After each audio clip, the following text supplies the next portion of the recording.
Welcome to InfoStream, your daily current. Unsure what to listen to? Turn to us for today's headlines. Stay informed.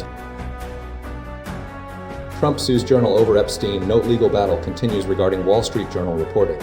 DR Congo and M23 signed ceasefire deal. A fragile ceasefire has been established in Qatar. Gaza aid sites attacked. The humanitarian crisis in Gaza worsens significantly. Clashes intensify and Syria's Sweida ceasefire efforts are failing with rising casualties. Bolsonaro ordered to wear ankle tag. The trial continues with restrictions on Bolsonaro. US-Venezuela prisoner swap occurs. Hundreds of prisoners have been released following negotiations. UN warns of humanitarian shortfalls. Refugee support is critically lacking. UK and EU intensify sanctions against Russia. Further economic pressure is being applied to Russia. British forces test readiness to support NATO allies. NATO support readiness is being evaluated. Trump administration imposes heavy tariffs on Chinese graphite. Trade restrictions target electric vehicle batteries. Argentines commemorate Jewish center bombing. Demands for justice remain unresolved. Cambodia denies involvement in Thai soldier injuries. Border tensions persist despite denials. Multiple critically injured in Los Angeles. Vehicle ramming incident. A serious incident occurred in Los Angeles. Tragic capsizing in Halong Bay claims dozens of lives. A devastating maritime disaster has occurred. 3 officers killed in Los Angeles Sheriff Training Facility explosion. A training facility experienced a fatal explosion. Trump sues Wall Street Journal over Epstein. Note: Donald Trump has filed a lawsuit against the Wall Street Journal and several associated entities, alleging defamation stemming from an article detailing a lewd birthday note purportedly sent to Jeffrey Epstein decades prior. The lawsuit, filed in the Southern District of Florida, seeks damages exceeding $10 billion, citing ongoing financial and reputational harm. Key defendants include News Corp, Rupert Murdoch, Robert Thompson, Dow Jones, and 2 Journal reporters. The core of the lawsuit centers on a 2003 birthday letter, described by the Journal as containing a drawing of a nude woman with Trump's signature below her waist, referencing pubic hair. Trump vehemently denies authorship, labeling the article as fake and threatening legal action. He argues the timing of the publication has exacerbated the damage.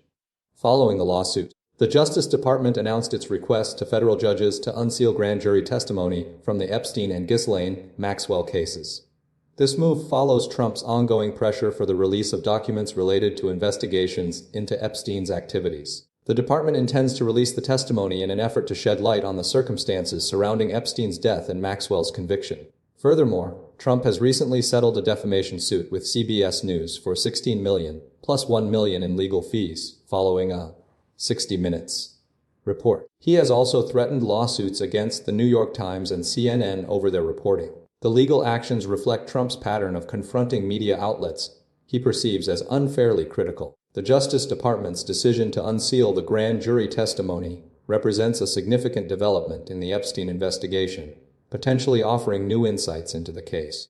The lawsuit against the Wall Street Journal underscores Trump's continued efforts to challenge media narratives and defend his reputation. The legal battles highlight the complex interplay between the media, political figures, and ongoing investigations into controversial figures.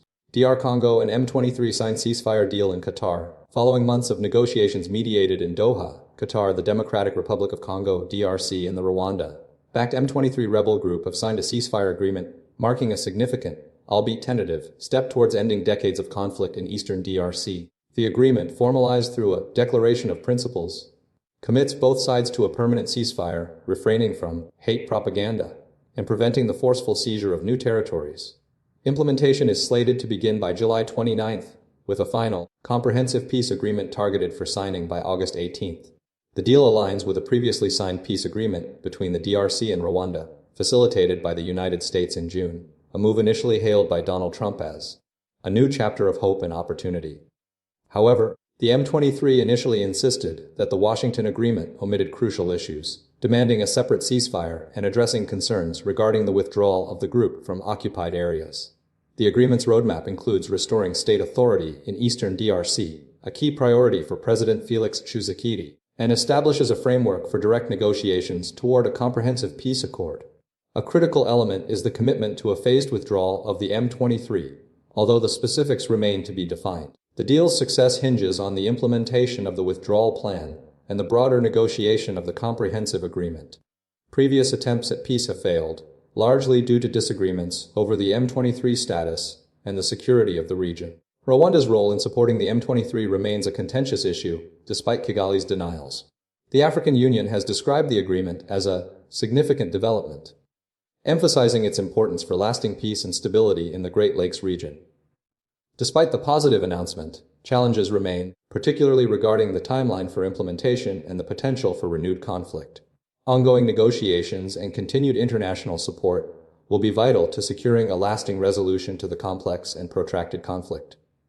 The agreement's success will be closely monitored, given the history of failed peace efforts in the region. Gaza aid sites attacked. Humanitarian crisis deepens. A devastating incident unfolded in Gaza, with at least 32 Palestinians killed and dozens more injured by Israeli gunfire near aid distribution sites in southern Gaza, according to the Hamas-run Ministry of Health. The attacks occurred close to Khan Yunis and Rafah, targeting individuals seeking food assistance. The aid distribution was being conducted by the controversial U.S. and Israeli-backed Gaza Humanitarian Foundation, UHF, which reported IDF activity preceding the opening of their sites. Eyewitness accounts corroborate the claim of targeted gunfire, suggesting an intent to kill rather than deter. The Israeli Defense Forces, IDF, stated that troops fired warning shots to prevent individuals approaching, asserting the incident occurred before the aid sites were scheduled to open. However, a Reuters reporter implicated the Israeli army in the attack, describing the gunfire as targeted to kill. The Hamas-run Ministry of Health reported the bodies being transported to Nasser Hospital. This incident adds to a concerning trend of Palestinians being killed while seeking aid since the GHF began operations in late May. The UN Human Rights Office has documented 74 killings in the vicinity of the GHF's sites over the past 6 weeks, alongside 201 deaths along aid convoy routes. The GHF denies any deadly incidents near its sites and accuses the UN of misrepresenting figures from the Hamas-run health ministry. Meanwhile, the UN reports a doubling of acutely malnourished children in Gaza since Israel began restricting food entry in March, alongside 69 deaths attributed to malnutrition. Despite the creation of the GHF, significant aid, including baby formula, remains blocked at the border. The ongoing restrictions and attacks underscore the severity of the humanitarian crisis in Gaza, characterized by violence, starvation, and a lack of access to essential supplies. The conflict continues to exacerbate the situation, with the GHF's operations facing accusations of unethical practices and contributing to the ongoing loss of life. Clashes intensify in Syria's Sweida ceasefire efforts, stalled amid rising casualties and humanitarian crisis. The situation in Sweida, Syria, remains critically unstable as sectarian clashes between Druze and Bedouin tribes, compounded by government intervention, continue to escalate, resulting in hundreds of casualties and a severe humanitarian crisis. Multiple news sources report over 700 deaths since Sunday, with the Syrian Observatory for Human Rights estimating nearly 600 fatalities, including 146 Druze fighters and 245 Druze civilians, with 165 summarily executed. The conflict began with violence between Druze fighters and local Bedouin tribes, subsequently involving Syrian government forces, who have been accused of grave abuses against the Druze minority, leading to Israeli intervention and a subsequent ceasefire. Efforts to establish a ceasefire have been hampered by ongoing violence and distrust. A U.S.-brokered agreement involving Israeli Prime Minister Benjamin Netanyahu and interim President Ahmed al-Shara has been announced, aiming to halt government intervention and protect the Druze community. However, fighting persists, with Druze fighters battling armed Bedouin volunteers supported by the government and Israeli airstrikes targeting government forces. The humanitarian situation in Sweida is dire, with the sole functioning hospital overwhelmed by the sheer number of casualties. Medical staff report a mass grave situation, with bodies accumulating outside the hospital due to a lack of space and resources. The facility faces critical shortages of water, electricity, and medical supplies, and has treated over 400 deceased individuals since Monday morning. Israeli forces intervened after threats to protect the Druze community, leading to airstrikes against government forces. The U.S. administration, supporting Turkey and Saudi Arabia in their relationship with the interim president, has called for independent investigations into the violence. The conflict highlights deep-seated sectarian tensions within Syria and the challenges of establishing stability following years of civil war. The international community is urging an end to the bloodshed and demanding transparent investigations into human rights violations. The situation remains fluid, with no immediate resolution in sight and the risk of further escalation. Bolsonaro, ordered to wear ankle tag, faces curfew amidst trial. Former Brazilian President Jair Bolsonaro has been ordered by the Supreme Court to wear an ankle tag and comply with a 24-hour curfew as part of his trial over alleged plotting of a coup to prevent Luiz Inácio Lula da Silva from taking office in 2023. The court's decision stems from concerns that Bolsonaro might attempt to flee the country. Donald Trump has attempted to intervene by threatening crippling tariffs on Brazil, citing the trial as a witch hunt. The U.S. State Department has subsequently ordered visa revocations for Supreme Court Justice Alexandre de Moraes and other court officials, accusing them of a political witch hunt. Bolsonaro, who denies wrongdoing, calls the ankle tag a supreme humiliation, and insists he has no intention of leaving Brazil. He was found to be in possession of approximately $14,000 in US dollars, which he claims were for personal use. The trial involves 8 defendants, including Bolsonaro and his son Eduardo, who are accused of 5 charges, including attempting a coup, involvement in an armed criminal organization, attempted violent abolition of democratic rule, aggravated damage, and obstruction of justice. The alleged plot included a plan to potentially assassinate Lula, his vice president, and a minister of the Supreme Court. The U.S. State Department's actions have heightened tensions, with Lula asserting that Trump's threats represent a violation of protocol, and that Bolsonaro's fate should not be intertwined with trade negotiations. While Trump's tariff threat is considered less impactful due to Brazil's relatively smaller export volume to the United States, concerns remain about potential escalation of measures, such as financial sanctions. The trial itself centers on Bolsonaro's alleged orchestration of events culminating in the storming of government buildings following Lula's January 2023 inauguration. If convicted, Bolsonaro could face over 4 decades in prison. The situation is complicated by the involvement of the U.S. government, which has utilized trade leverage to exert pressure on Brazil, raising questions about the potential for further escalation. The case involves a total of 34 defendants and multiple accusations. US-Venezuela prisoner swap hundreds released following complex negotiations. A significant prisoner swap involving the United States, El Salvador, and Venezuela concluded Friday, resulting in the release of approximately 250 Venezuelans and 10 American citizens. The operation, facilitated primarily by U.S. Secretary of State Marco Rubio and El Salvadoran President Nayib Bukele, marked the end of a protracted and complex negotiation process. The released Americans, including former Navy SEAL Wilbert Joseph Castaneda, were held in Venezuela, primarily within the notorious Sacat prison. Prior to the swap, the U.S. had classified the detainees as gang members, a claim disputed by families and advocates. The exchange involved the repatriation of 252 Venezuelans, many of whom had been deported to El Salvador under the Trump administration's use of wartime authority, utilizing the 1798 Alien Enemies Act. These individuals were initially detained within the Sacat prison, a facility criticized for its conditions. The swap included the release of numerous Venezuelan political prisoners, a key demand driven by the U.S. government's ongoing efforts to restore democracy in Venezuela. Rubio played a central role in orchestrating the deal, engaging directly with Bukele and employing trusted intermediaries. Bukele's government facilitated the transfer, recognizing the Venezuelan nationals as members of the Tren de Aragua criminal organization. The negotiations involved multiple meetings and a delicate sequencing to ensure the trade occurred successfully on Friday. Following the swap, the released Americans were expected to travel back to the U.S., with support from the Office of the Special Presidential Envoy for Hostage Affairs. The families of the detained Americans had been involved in virtual meetings with senior national security officials, including Seb Gorka. Trump praised Rubio's efforts, acknowledging their past competition during the 2016 presidential campaign. The successful completion of the prisoner swap highlighted the evolving relationship between the U.S. and Bukele, demonstrating a willingness to engage with the Venezuelan government despite ongoing political tensions. The exchange underscored the continued U.S. commitment to securing the release of all wrongfully detained American citizens abroad. UN warns of critical humanitarian shortfalls for refugees, a confluence of factors, including rising displacement, dwindling funding, and political apathy, is creating a dire situation for the world's refugee population, according to the United Nations.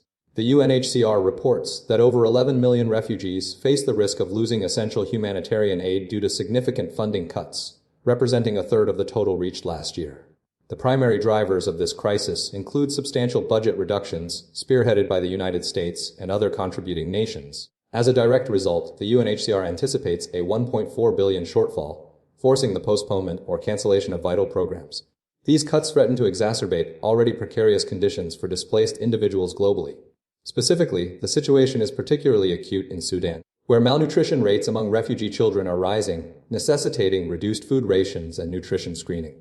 Simultaneously, UNHCR's ability to safely relocate refugees from conflict zones to safer areas is being hampered, leaving thousands stranded in remote locations. Furthermore, the cuts are impacting critical services such as education, with the potential suspension of programs for nearly 230 Zalhod and Rohingya children in refugee camps in Bangladesh.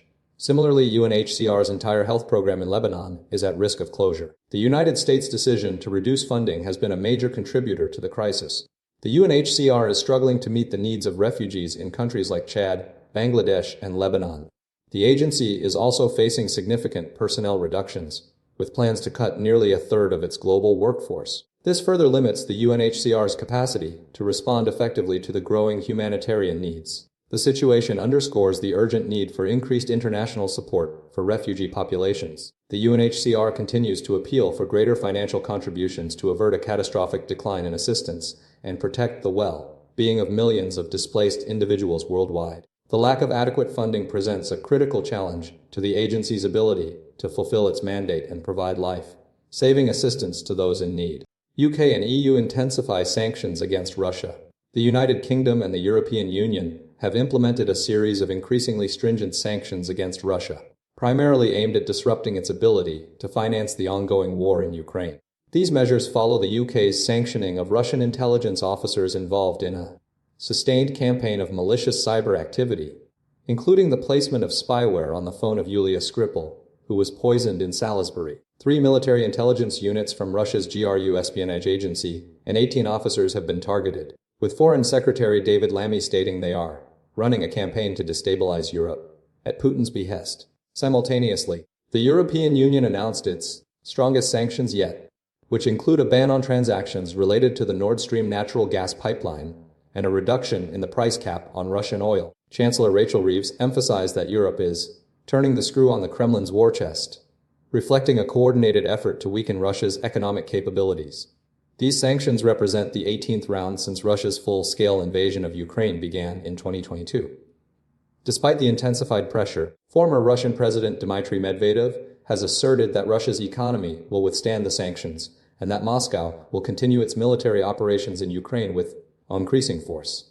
Western efforts to curtail Russia's war financing have faced challenges due to Russia's increased oil exports to China and India, alongside the utilization of a shadow fleet of oil tankers. The EU sanctions are intended to further escalate the pressure on Russia, acknowledging the difficulty in achieving a swift resolution to the conflict through economic means. The coordinated action underscores the commitment of Western allies to support Ukraine and limit Russia's capacity to wage war. British forces test readiness to support NATO allies. The UK armed forces are currently engaged in a week-long exercise, Operation Totemic, designed to assess and enhance their readiness to rapidly deploy and support NATO allies in the event of a hostile action. This multi-barracks operation, involving over 750 soldiers and 350 vehicles from locations across the country including Woodbridge, Catterick, Larkhill, Thorney Island, and Cotter Barracks, is a critical test of the 16 Air Assault Brigade's ability to respond swiftly to an emergency. The exercise focuses on a scenario where the brigade reinforces the Estonian Brigade in Estonia as a deterrent against Russian aggression. The 16 Air Assault Brigade, the UK's instant response force, is being led by Brigadier Ed Cartwright, who emphasized the importance of both physical and mental preparedness. The operation highlights the brigade's capability to deploy rapidly, mirroring the speed and efficiency demonstrated during Operation Pitting in 2021, which involved the evacuation from Kabul. Key personnel involved include Major Aaron Nunkusing, who oversees a company group of between 70 and 90 soldiers, and Eleg CPL Kieran Clark, responsible for personnel administration and logistics, often operating in combat environments with a high step count.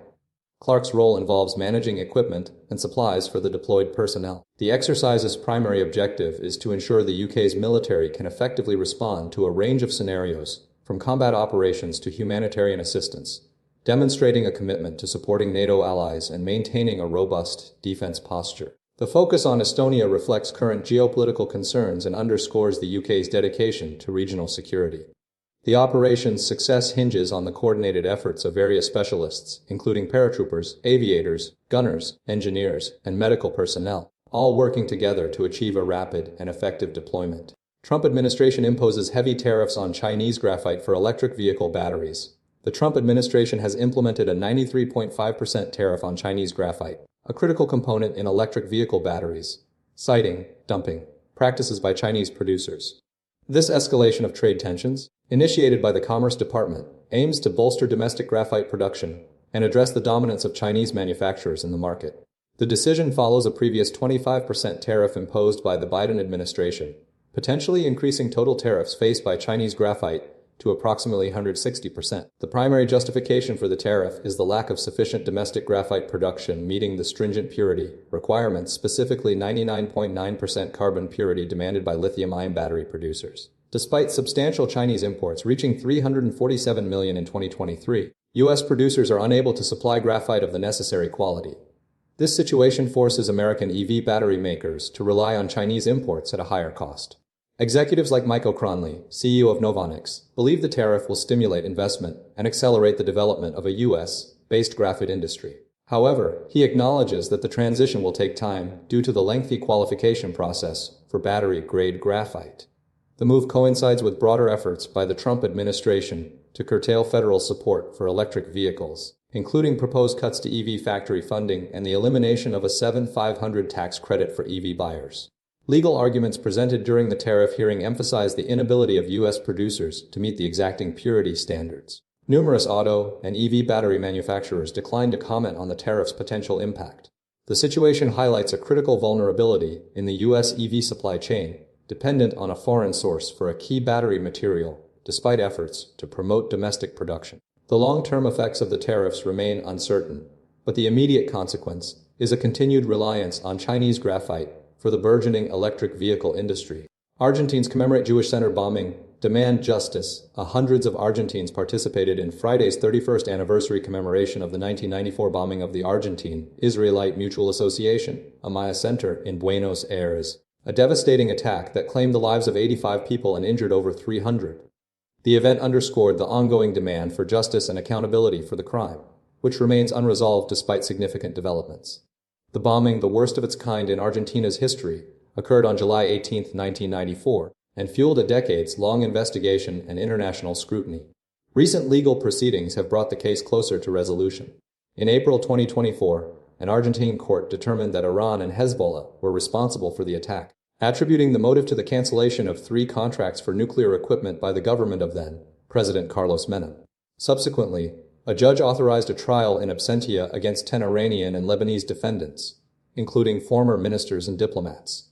However, the process is fraught with challenges. The Memoria Activa organization, representing victims' families, opposes a trial in absentia, arguing it's essential for the accused to participate. The AMIA itself expressed caution, fearing a trial that could ultimately be rendered ineffective. Both groups have been sharply critical of the Argentine state's handling of the investigation, alleging a cover-up and obstruction. Furthermore, the Inter-American Court of Human Rights in San Jose, Costa Rica, found the Argentine state responsible for failing to prevent or properly investigate the attack, adding to the criticism. The tragic case is inextricably linked to the murder of prosecutor Alberto Nisman, who was investigating alleged government involvement in a cover-up, and whose death remains unsolved. Argentina's large Jewish community, numbering nearly 300,000, continues to advocate for justice and the full truth surrounding this horrific event, highlighting the ongoing struggle for accountability and the pursuit of justice for the victims and their families. The situation remains complex, with Iran consistently denying involvement and refusing to cooperate with investigations. Cambodia denies involvement in Thai soldier injuries. Border tensions remain. Cambodia has vehemently denied accusations linking its forces to the wounding of 3 Thai soldiers resulting from a landmine explosion in the Mom Bay area near the border. The Cambodian Mine Action and Victim Assistance Authority (CMAA) issued a statement expressing deep regret and dismissing the claims as baseless accusations. The incident, occurring at coordinates WA 22861, prompted Thai officials to suggest Cambodian forces had recently planted the devices. The CMAA highlighted Cambodia's long-standing struggle with landmines, emphasizing its strong condemnation of their use, production, and stockpiling. The kingdom, a state party to the Ottawa Convention, has consistently prioritized mine clearance and has demonstrated a commitment to peace along the border with Thailand. Cambodia's efforts, including hosting the 11th meeting of the states parties to the Ottawa Convention and the 5th Review Conference in 2024, have been widely recognized. The CMA urged for investigations based on verifiable evidence, rejecting speculation. The incident occurred in the Emerald Triangle, a historically contested area bordering Thailand, Cambodia, and Laos, which saw fierce fighting between Thai and Vietnamese troops in 1973. Ongoing border tensions between Thailand and Cambodia have recently escalated, with a brief exchange of gunfire on May 28. PV Thanapat Huwan was injured while patrolling near Hill 481 in the Chongbok area of Nam Yuen District, Ubon Ratchathani Province. The CMA reiterated its commitment to the 2000 Memorandum of Understanding (MOU) regarding border cooperation and transforming the border into a zone of peace and development. They called for a collaborative approach, urging all parties to refrain from premature accusations and to prioritize friendship, safety, and mutual respect. The shared concern regarding landmines was emphasized as the true obstacle to regional stability. The ongoing border dispute continues to be a source of friction, demanding continued dialogue and a commitment to peaceful resolution. Multiple critically injured in Los Angeles vehicle ramming incident. At least 30 people have sustained injuries after an incident involving a vehicle driving into a crowd in Los Angeles on July 19, 2025. The incident occurred near Santa Monica Boulevard in East Hollywood, a location known for its nightlife and proximity to venues like Vermont Hollywood. Initial reports indicated that an unknown vehicle struck a crowd outside a nightclub, resulting in a significant number of casualties. The Los Angeles Fire Department, LAFD, confirmed that 7 individuals were transported in critical condition, while 6 others were in serious condition. An additional 19 people sustained fair injuries. The LAFD responded to the scene around 2:00 a.m. local time, deploying 124 fire personnel to manage the situation and coordinate patient triage and transport to surrounding hospitals. Eyewitness accounts describe a chaotic scene with multiple injured individuals lying on the street and sidewalk. Video footage circulating online depicts the silver vehicle on the sidewalk and people being treated for their injuries. One report indicated a gunshot wound among the victims, though authorities have not yet confirmed if this was the cause of the incident or the driver's action. The initial investigation suggests the vehicle lost consciousness of its driver, subsequently colliding with a taco cart before impacting the crowd outside the club. The LAFD spokesperson, Adam Vangerpen, stated that the situation remains static as they continue to investigate the circumstances surrounding the event. The incident occurred near Vermont Hollywood, where a show was scheduled to conclude at 2:00 a.m. The precise motive behind the incident is currently unknown, and the Los Angeles Police Department is assisting in the ongoing investigation. The total number of injured remains at 30, with ongoing medical care being provided to the affected individuals. Tragic capsizing in Halong Bay claims dozens of lives. A devastating incident in Vietnam's Halong Bay has resulted in at least 34 deaths and numerous missing persons following the capsizing of a tourist boat, the Wonder Seas. The tragedy occurred during inclement weather, with heavy rain, hail, and thunderstorms creating hazardous conditions for the vessel and its occupants. Initial reports indicate that the boat was carrying 53 people, primarily Vietnamese families from Hanoi. Rescue efforts, coordinated by the Vietnamese border guards and Navy, are ongoing, with 11 individuals successfully pulled from the water alive. Sadly, at least 8 of the recovered bodies were children. Separately, another report confirms 27 fatalities related to a tourist boat capsizing in Halong Bay. This incident occurred around 2 p.m. local time as Storm Wifa approached Vietnam from the South China Sea. The Wonder Sea, carrying 53 people, including tourists mostly from Hanoi, tipped over due to strong winds, heavy rainfall, and lightning. Emergency crews located 11 survivors and recovered 27 bodies, 8 of which were children. Both incidents highlight the dangers posed by the weather conditions in Halong Bay, a popular tourist destination. The area's popularity for boat tours is now shadowed by this tragedy. Last year, 30 vessels sank in coastal Quang Ninh province due to strong winds and waves brought by Typhoon Yaji.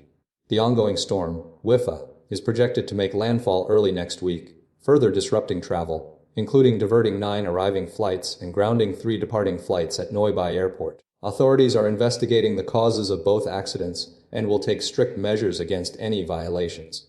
The combined loss of life underscores the importance of safety regulations and weather monitoring in this frequently visited area. 3 officers killed in Los Angeles Sheriff Training Facility explosion.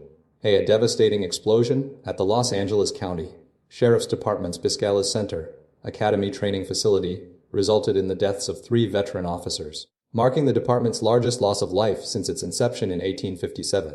The incident, occurring around 09:30 local time, 15:30 BST on Friday, involved the Sheriff's Department's Special Enforcement Bureau and arson explosives detail, including the bomb squad. The exact cause remains under investigation, with Sheriff Robert Luna stating it was an isolated incident. Authorities have not released the names of the deceased officers, prioritizing notification of their families. The 3 officers, all members of the arson explosives detail, were described as fantastic experts. and served between 19 and 33 years. The facility, which houses the bomb squad, was rendered safe following the blast. Adding to the complexity, a Santa Monica garage discovery of at least one grenade led to its transport to the training facility. Officers were reportedly working to render it safe when the explosion occurred. CBS News reports cited police sources. Sheriff Luna has met with the families of two of the officers, describing the conversations as extremely challenging. The FBI and the Bureau of Alcohol, Tobacco, Firearms, and Explosives are assisting with the investigation. U.S. Attorney General Pam Bondi confirmed the incident's horrific nature and the deployment of federal agents. California Governor Gavin Newsom is closely monitoring the situation and has offered state assistance. Sheriff Luna has indicated a lack of immediate information, stating the investigation is in its initial stages. He has not yet disclosed the nature of the material the officers were handling or the precise cause of the explosion. The area surrounding the facility has been evacuated and sealed off. CBS News reports that the Biscayla's training facility has been made safe by the bomb squad. The sheriff has indicated there is no further threat to the community. The investigation is ongoing with federal and local investigators present at the scene. That's all for now. Subscribe to InfoStream for your next update.